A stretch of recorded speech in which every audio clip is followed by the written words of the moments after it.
이번 토트넘과 아스톤빌라전에서 가장 재미있는 포인트는 결국에 포스테코글루 감독이 이번 경기에서도 라인을 과연 올릴 수가 있을 것이냐가 아닐까 싶거든요. 일단 이번 경기에서 토트넘의 수비 라인을 보면 우도기가 부상에서 복귀한 상태인데 센터백 라인에는 여전히 로메로가 퇴장 징계를 받고 있고 반더벤도 부상으로 나올 수가 없기 때문에 아무래도 다이어와 벤 데이비스가 센터백 라인을 구성할 가능성이 매우 크거든요. 아니면 애슐리 필립스를 선발로 기용하거나 에메르송 로얄을 풀백 자리가 아니라 센터백으로 기용을 하는 변칙적인 선발 라인업을 구성할 가능성도 있긴 하지만 아무래도 이렇게 모험적인 센터백 라인보다는 다이어와 벤 데이비스가 그대로 나오지 않을까 하는 생각이 드는데, 여기서 문제는 벤 데이비스와 다이어가 스피드가 그렇게 빠른 선수들이 아니기 때문에 수비 라인을 올렸을 때 뒷공간이 당연하게도 문제가 발생하기 시작해요. 물론 포스테코글루 감독이 어느 정도는 조절을 해서 나오긴 하겠지만 기본적으로 포스테코글루 감독의 기조가 수비 라인을 올려서 전방에서 압박을 하는 거다 보니까 지난 경기였던 울버햄튼전에서도 울버햄튼이 정말 노골적으로 벤 데이비스와 다이어의 스피드가 느리다는 것을 확실하게 공략하기 위해서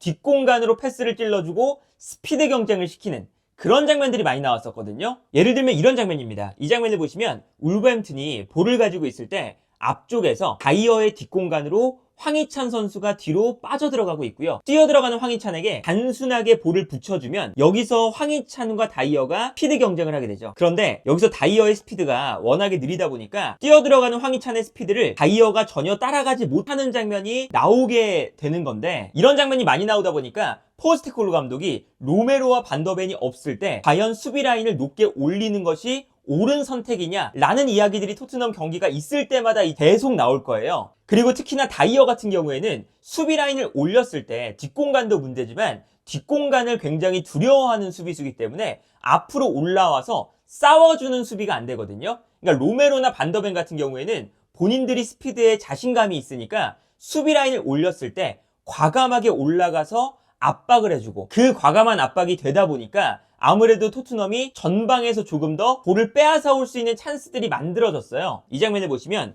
울버햄튼의 쿠냐가 내려오면서 볼을 받고 있어요. 그런데 이때 다이어가 쿠냐를 따라가긴 따라가는데 본인의 뒷공간이 열리는 게 매우 두렵다 보니까 어설프게 올라갈 때가 많죠. 그래서 이 다음 장면을 보시면요, 쿠냐가 볼을 잡아서 돌아서고 있는 동작인데 다이어가 과감하게 붙어주지 못하니까 올라오긴 올라왔는데 쿠냐를 과감하게 압박은 못하고 쿠냐가 완전히 몸을 돌려서 다이어의 뒷공간으로 볼을 몰고 올라갈 수 있는 여유가 생겨버립니다. 그리고 여기에서 다이어가 쿠냐의 움직임을 완전히 놓쳐버리다 보니까 다이어가 괜히 올라와서 뒷공간만 내주는 꼴이 되고, 다이어가 올라온 공간으로 다른 선수가 뛰어들어갈 때 이 공간으로 쿠냐가 패스를 보내주면서 완벽하게 토트넘의 수비 뒷공간이 무너지는 장면을 볼 수가 있거든요. 에메리 감독의 아스톤빌라가 상대 수비 라인 뒷공간을 공략하는데 이번 시즌 프리미어리그 전체에서도 가장 위력적인 팀 중에 하나거든요.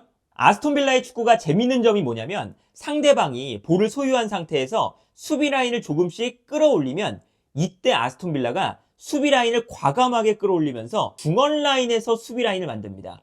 그러니까 자연스럽게 상대 수비 라인이 볼을 가진 상태에서 올라와 있는데 이때 아스톤빌라가 수비 라인을 같이 끌어올려 버리니까 미드필더 라인에서 굉장히 많은 선수들이 갇혀있는 모습을 볼 수가 있죠. 그리고 여기서 아스톤빌라의 전략은 이 공간에서 볼을 끊어낸 다음에 상대방의 뒷공간을 노린다, 이거예요. 그러다 보니까 특히나 여기서 아스톤빌라의 공격이 매우 흥미로운 점이 어떤 거냐면 좌우 측면에 있는 틸레망스와 맥긴, 이 선수들은 오히려 중앙지향적인 선수들이고 앞쪽에 있는 디아비나 와킨스는 측면 공격수도 볼 수 있는 선수들이기 때문에 오히려 측면으로 돌아뛰는 성향이 강한 선수들이에요.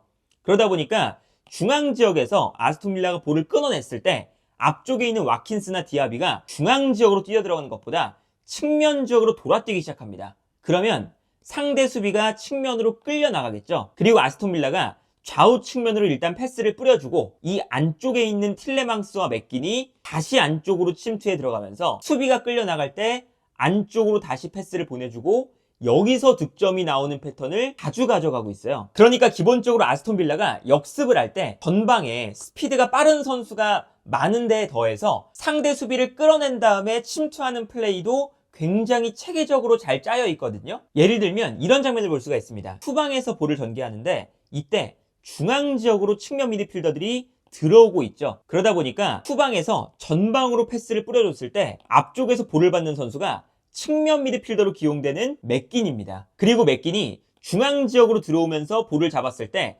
앞쪽에 있는 와킨스와 디아비는 좌우 측면으로 돌아뛰기 시작해요. 상대 수비도 자연스럽게 넓은 공간을 커버를 해야 되겠죠. 그리고 여기서 뛰어들어가는 와킨스에게 패스가 들어가고요. 측면 지역으로 와킨스가 돌아뛰면서 완벽하게 맥긴의 패스를 받아서 상대 수비 뒷공간을 무너뜨리는 장면입니다. 그리고 여기서 와킨스가 본인이 직접 마무리까지 하면서 득점을 기록하는 장면이거든요.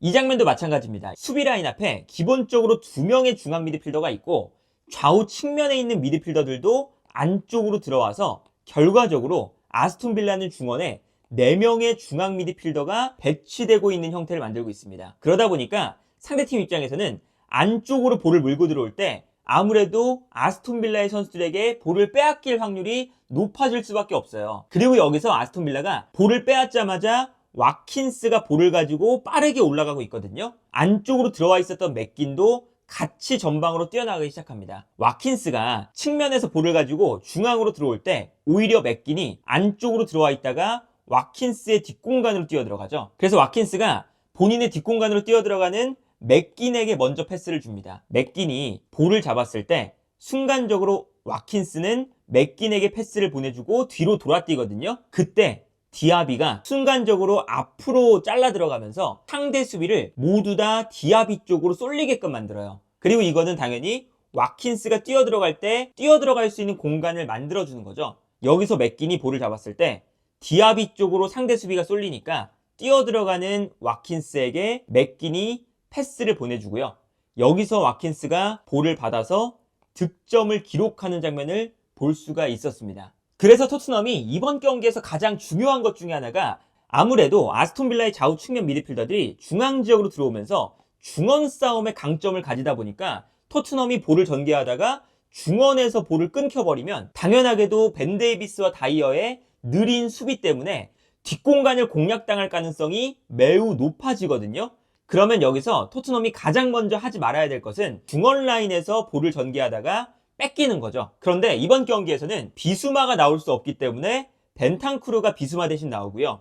메디슨이 없기 때문에 로셀소가 메디슨의 자리에 나올 가능성이 높은데 메디슨과 비수마가 아무래도 토트넘이 중원에서 볼을 전개할 때 볼을 소유해주고 빼앗기지 않는데 굉장히 좋은 능력을 보여주고 있었기 때문에 그 두 선수가 없을 때에도 중원에서 볼 소유권을 유지하면서 아스톤 빌라의 압박에 볼을 빼앗기지 않을 수 있을 것이냐, 이게 가장 먼저 중요하고, 포스테코글루 감독 자체가 수비 라인을 과연 평소처럼 올려서 진행을 할 것이냐, 아니면 다소 낮게 설정을 하면서 아스톤 빌라에게 아예 수비 뒷공간을 내주지 않으려는 전략을 가져갈 것이냐, 이러한 포인트를 이번 경기에서 볼 필요가 있겠고, 다만 아까 말씀드렸던 것처럼 아스톤 빌라가 역습을 위해서 수비 라인을 올리는 팀이기 때문에 당연하게도 아스톤 빌라도 수비 라인 뒷공간이 열릴 때가 종종 있어요. 이 장면을 보시면요, 아스톤 빌라가 상대가 볼을 잡았을 때 수비 라인을 높게 끌어올리면서 공격수와 수비 라인 사이에 간격을 매우 좁게 가져가고 있죠. 여기서 아스톤 빌라의 목적은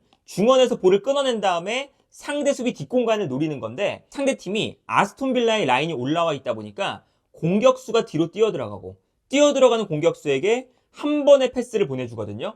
근데 이 패스가 아스톤 빌라의 뒷공간이 넓게 형성되어 있다 보니까 한 번의 패스가 들어가면서 순식간에 아스톤 빌라의 수비 라인이 무너지고 여기서 너무나도 쉽게 득점을 허용하는 장면을 볼 수가 있었습니다. 그러니까 아스톤 빌라도 이렇게 라인을 높게 끌어올려서 중원 지역에서 볼을 끊어낸다 라는 것 자체가 어느 정도의 리스크를 감수하는 전략이기 때문에, 특히나 왼쪽에 있는 브레넌 존슨과 중앙에 있는 손흥민, 이 두 명의 선수의 스피드가 워낙에 빠르잖아요. 그러다 보니까 토트넘은 이 선수들이 뛰어들어갈 때 뛰어들어가는 공간으로 확실하게 패스를 보내줄 수만 있다면 아스톤 빌라가 라인을 올렸을 때 오히려 역으로 뒷공간을 노릴 수가 있다. 그리고 손흥민과 브레넌 존슨의 뒷공간 침투를 살려줄 수 있는 선수들이 뒤에 있는 포로, 그리고 벤탄쿠르, 다이어가 있거든요. 다이어가 스피드가 매우 느린 수비수지만 롱패스에는 그래도 어느 정도 감각이 있는 선수죠. 그러다 보니까 다이어가 어느 정도 패스를 뿌려줄 수 있을 만한 여유가 있다면 뛰어들어가는 선수에게 한 번의 롱패스를 뿌려주면서